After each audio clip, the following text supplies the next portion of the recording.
طعم السوالف راح يلي وياي مدري شلون صاير حاير بيك وعايف روح بالضيف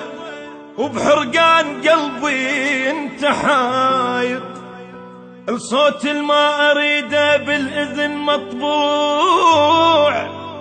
والصوت اللي اريده من طاير بلياك تعبت وبحضنك ارد ارتاح ضوجه وصبر ماكو دم فاير تعال الخاطر تعال الخاطر الله اشتاقت الروح كاف فراق ربك ما له خاطر كاف فراق ربك ما له خاطر ما جاوب بعد طعم السوالف راح ما جاوب بعد